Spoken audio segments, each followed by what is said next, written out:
बिस्मिल्लाहिर्रहमानिर्रहीम। अस्सलाम वालेकुम। आज हम बात करेंगे दो अहम इशूज़ के हवाले से। पाकिस्तान तहरीक इंसाफ के उम्मीदवारों को रिटर्निंग अफसर के दफ्तर से कॉल आती है कि जी आपको रिटर्निंग अफसर ने तलब किया है। जब वो रिटर्निंग अफसर के दफ्तर जाते हैं पेश होने के लिए तो उनको गिरफ्तार करवा दिया जाता है। इस पर बाकायदा तौर पर रिटर्निंग अफसर के साथ पाकिस्तान तहरीक इंसाफ के वकला का हंगामा हुआ। पाकिस्तान तहरीक इंसाफ के एक उम्मीदवार को गिरफ्तार करवाया गया, जबकि दूसरी जानिब लाहौर हाई कोर्ट के अहाता से एक बंदा हिफाजती ज़मानत लेके निकलता है और उसको गिरफ्तार कर लिया जाता है और उस डीसी की जानिब से 3 MPO में गिरफ्तार किया जाता है, जो डीसी खुद रिटर्निंग अफसर है। और इंतहाई अफसोसनाक चीज़ें हैं जो सामने आ रही हैं और पाकिस्तान तहरीक इंसाफ के लोगों के खिलाफ जो जगह जगह पर कार्रवाई, मुख्तलिफ जगहों पर कार्रवाई हो रही है, उसकी तफसील मैं आपके साथ शेयर करूँगा। सबसे पहले मैं आपको बताता चलूँ कि कराची में जो एक अफसोसनाक वाक़या पेश आया था और एक शॉपिंग मॉल में जो RJ मॉल था वहाँ आतिशज़दगी का जो मामला था, आग लगी थी, उस पर चालान जमा करवा दिया गया है कराची पुलिस की जानिब से। ये इस वजह से भी अफसोसनाक वाक़या था कि ये आए रोज़ कराची में इस तरह के वाक़यात पेश आते हैं जिसकी वजह से जो लोगों का जानी और माली नुकसान होता है और ये सिलसिला रुकने का नाम ही नहीं ले रहा और ये सिलसिला ऐसे ही जारी है। कराची का इलाका है राशिद मिन्हास रोड, वहाँ पर वाक़ RJ शॉपिंग मॉल में लगने वाली आग का अबूरी चालान तफ्तीशी अफसर ने अदालत में जमा करवा दिया। जुडिशल मजिस्ट्रेट शर्की की अदालत में पेश की गई रिपोर्ट में तफ्तीशी अफसर ने हौलनाक इंकशाफात किए हैं। चालान में RJ शॉपिंग मॉल इंतज़ामिया और बिल्डर को वाक़े का ज़िम्मेदार ठहराया गया है। चालान के मुताबिक आग दूसरी मंजिल पर मौजूद फूड कोर्ट में लगी। जो शॉपिंग मॉल था उसकी दूसरी मंजिल पे फूड कोर्ट था, खाने पीने की अशिया जहाँ से मिलती हैं, वहाँ पे फूड कोर्ट में वो आग लगी। फूड कोर्ट का मालिक शॉपिंग मॉल के मालिक रफ़ीक जापान वाले का भाई हनीफ जापान वाला है। अब जो शॉपिंग मॉल का मालिक है रफ़ीक जापान वाला, अब उसका नाम है जापान वाला, रफ़ीक जापान वाला, उसके भाई हनीफ जापान वाले का वो फूड पॉइंट है, फूड कोर्ट है जहाँ पर वो आग लगी, जो वाक़े के बाद से दोनों मफरूर हैं। रफ़ीक भी और जो हनीफ है, ये दोनों एक वो है जो शॉपिंग मॉल का मालिक है और दूसरा वो है उस फूड कोर्ट का मालिक है। दोनों भाई मफरूर हैं और जो आग लगी है वो उस हनीफ के जो फूड कोर्ट था उसमें लगी। रिपोर्ट में कहा गया कि देखा जाए इमारत का नक्शा किसने मंजूर किया, जबकि शॉर्ट सर्किट से लगने वाली आग के फौरी बाद लिफ्ट का दरवाज़ा बंद कर दिया गया, जिसमें लिफ्ट में सवार तमाम अफराद जान से हाथ धो बैठे। इतना अफसोसनाक वाक़या कि लिफ्ट का दरवाज़ा बंद हो गया जिसकी वजह से तमाम के तमाम लोगों की जान चली गई।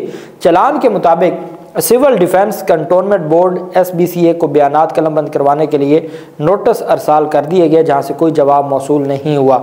मुख्तलिफ जो अथॉरिटीज़ हैं, एक सिविल डिफेंस अथॉरिटी है, एक कंटोनमेंट बोर्ड अथॉरिटी है, एक SBCA जो सिंध बिल्डिंग कंट्रोल अथॉरिटी है, उनको उनके जो मुतलका अफसरान थे उनको नोटिस जारी किए गए थे कि वो आएँ और अपने बयानात कलम बंद करवाएँ।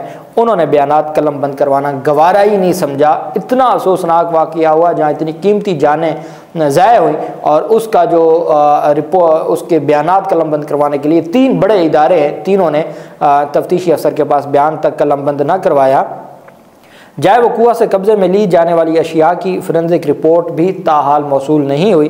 रिपोर्ट में कहा गया कि शॉपिंग प्लाजा को बग़ैर इजाज़त तामीर पर जून 2023 में जुर्माना भी हो चुका है। फायर फाइटर अफसर की रिपोर्ट से साबित हुआ कि माल में जो शॉपिंग मॉल था उसमें कोई हंगामी दरवाज़ा या हिफाजती आलात मौजूद नहीं थे। 25 नवंबर को कराची में ये राशिद मिन्हास रोड पर शॉपिंग मॉल में आग लगने के सबब धुएँ के बायस जो आग लगी उसकी वजह से धुएँ के बायस दम घुटने से 11 अफराद की जान चली गई थी और 22 अफराद ज़ख्मी थे। फायर ब्रिगेड की जानिब से तैयार करदा इब्तदाई रिपोर्ट में कहा गया कि शॉपिंग मॉल में आवाम के तहफ़्फ़ुज़ का कोई निज़ाम सिरे से मौजूद ही नहीं था। इतना जुल्म कि आप एक शॉपिंग मॉल बना रहे हैं और आप मशहूर हैं जापान वाले के नाम से और आपने अगर माल कमाया है और वहाँ आप रूल्स की पर अमल दरामद करते हैं और अपने मुल्क में आप रूल्स को آپ بلڈرز کو پیسے دے کے، آپ ایس بی سی اے کے افسران کو پیسے دے کے اس طرح سے آپ اپنے جو نقشے منظور کرواتے ہیں، اور آپ اتنے ظالم ہیں پیسوں کی خاطر، دنیا کی خاطر، دنیا کی آگ کی خاطر آپ نے اس میں نہ کوئی حفاظتی آپ نے کوئی بندوبست کیا، نہ آپ نے کوئی حفاظتی دروازے بنائے، نہ وہاں کوئی فائر بریگیڈ کا سسٹم تھا، کچھ بھی نہیں تھا، اور لفٹ کے دروازے بند ہونے سے 11 انسانوں کی جان چلی گئی ہے اور کوئی ان سے پوچھنے والا نہیں ہے۔ اور جیسا یہ عبوری چلان جمع ہوا ہے جس میں نہ کسی کا کوئی بیان ہے، نہ فورنزک کی کوئی رپورٹ ہے، جو مرکزی ملزمان ہیں وہ مفرور ہیں، تو پھر بتائیں کیسے انصاف ہوگا؟ ان کو کون، ان 11 لوگوں کو جن کا گھر برباد ہو گیا، ان کو کون انصاف دے گا اور ان کے لیے کون کھڑا ہوگا؟ یہ انتہائی بدقسمتی ہے، اور میں سمجھتا ہوں کہ یہ اتنی بڑی نااہلی ہے کہ جس کے بعد جو پولیس افسران ہیں ان کے خلاف کارروائی ہونی چاہیے۔ اگر کوئی آپ کے پاس بیان جمع نہیں کروانے آتا تو آپ ان کے وارنٹ گرفتاری جاری کر کے گرفتار کر سکتے ہیں۔ عمران خان کی باری تو آپ وارنٹ گرفتاری کے لیے 36 گھنٹے آپریشن کرتے ہیں، اور وہاں آپ کہتے ہیں جی کہ جو کینٹ اتھارٹیز ہیں یا سول ڈیفنس اتھارٹیز ہیں یا کوئی اور اتھارٹی ہے وہ آپ کے سامنے بیان ریکارڈ کروانے کے لیے تیار نہیں ہے۔ سندھ بلڈنگ کنٹرول اتھارٹی ہے، وہ بیان قلم بند کروانے کو تیار نہیں ہے، اور آپ نے ان کے خلاف کوئی کارروائی نہیں کی، اور آپ عبوری چلان لے کے عدالت میں آ گئے ہیں، اور آپ کہتے ہیں جی کہ دیکھیں جی ہم نے چلان جمع کروا دیا ہے۔ یہ انتہائی افسوسناک ہے۔ دوسری جانب پاکستان تحریک انصاف کے رہنماؤں کے خلاف جو کارروائیاں ہیں، امیدواروں کے خلاف اور پاکستان تحریک انصاف کے جو ذمہ داران ہیں ان کے خلاف کارروائیاں بڑھتی جا رہی ہیں اور رکنے کا نام نہیں لے رہی۔ صرف بھکر میں ثناء اللہ خان مستی خیل، وہ ان کی فیملی، ان کی وائف اور ان کے جو تجویز کنندہ اور تائید کنندگان تھے، اور ایک ایم پی اے کے جو کینڈیڈیٹ تھے پاکستان تحریک انصاف کے، یہ تمام لوگ جب ریٹرننگ افسر کے پاس گئے اسکروٹنی کروانے کے لیے تو تمام کے تمام لوگوں کو گرفتار کر لیا گیا۔ ان کے تجویز کنندگان کو بھی، تائید کنندگان کو بھی، جو ثناء اللہ مستی خیل کی اہلیہ ہیں، وائف ہیں، وہ خود امیدوار ہیں، ان کو گرفتار کر لیا گیا۔ ایک اور ان کے کزن ہیں جو ایم پی اے کے امیدوار ہیں پاکستان تحریک انصاف کی ٹکٹ پر، ان کو گرفتار کر لیا گیا۔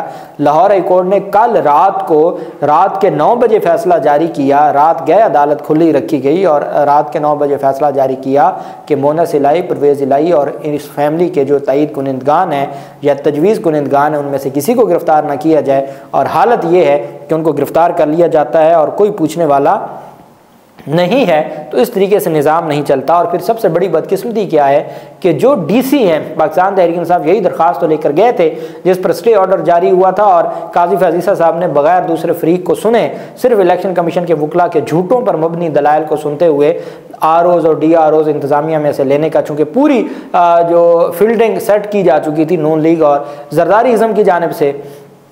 اب آپ دیکھیں کہ ڈسٹرکٹ ریٹرننگ افسر ہے، وہ ڈی سی بھی ہے بہاولپور کی، اس نے 3 ایم پی او کا آرڈر جاری کرتے ہوئے پاکستان تحریک انصاف کے امیدوار ہیں نعیم وڑائچ، اور ہائی کورٹ جو بہاولپور بینچ ہے وہاں وہ اپنی حفاظتی ضمانت کروا کے تمام مقدمات میں اس کی ضمانت ہوئی، اور بہاولپور بینچ کی جو کورٹ ڈائری برانچ ہے جہاں سے جیسے عمران خان کو جو ڈائری برانچ تھی اسلام آباد ہائی کورٹ کی وہاں سے گرفتار کیا گیا تھا، یہاں لاہور ہائی کورٹ کی ڈائری برانچ سے گرفتار کر لیا نعیم وڑائچ کو، جو پاکستان تحریک انصاف کے امیدوار ہیں، اور وہ تمام مقدمات میں ضمانت حاصل کر چکے تھے اور ان کو گرفتار کر لیا گیا، اور اس کے باوجود ہماری جو عدلیہ ہے اس کی جانب سے کوئی ایکشن نہیں لیا گیا۔ وہی ڈی سی جو 3 ایم پی او کے نوٹیفیکیشن جاری کروا کے گرفتار کروا رہا ہے وہی ریٹرننگ افسر ہے، وہی ڈسٹرکٹ ریٹرننگ افسران ہیں، اور انہوں نے انصاف دینا ہے اور انہوں نے صاف شفاف انتخابات کروانے ہیں۔ یہ وہ انتخابات ہیں جو قاضی صاحب چاہتے ہیں کہ پتھر پر لکیر ہے، ہر صورت ہونے چاہیے۔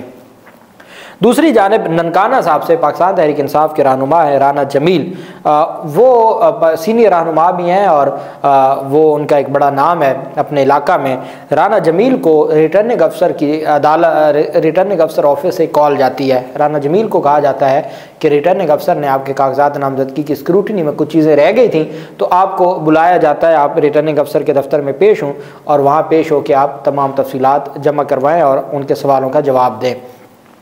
अब इतनी बदकिस्मती है कि वो अपने वकला के साथ जाते हैं, रिटर्निंग अफसर के दफ्तर के बाहर पुलिस ने नाका लगाया होता है, पुलिस दफ्तर के अहाते के अंदर और दफ्तर के बाहर से उनको गिरफ्तार कर लेती है। गिरफ्तार करके राना जमील को नाम मालूम मुकाम पर मुंतकिल कर दिया जाता है। वकला जाके एहतजाज करते हैं उस रिटर्निंग अफसर से कि जनाबे वाला, आप दफ्तर में आप कॉल करते हैं, वो कहते हैं जी मेरा क्या कसूर है, अगर बाहर से किसी ने गिरफ्तार कर लिया तो मेरी क्या जिम्मेदारी है। उन्होंने कहा कि आप इलेक्शन कमीशन के नुमाइंदे हैं, इस वक्त सारे के सारे इख्तियारात आपके पास हैं, आप कैसे कह सकते हैं कि आपकी कोई जिम्मेदारी नहीं है। तो उस पर उन्होंने कहा कि ठीक है जी, मैंने कॉल करवा के गिरफ्तार करवा लिया, क्या कर लेंगे आप मेरा।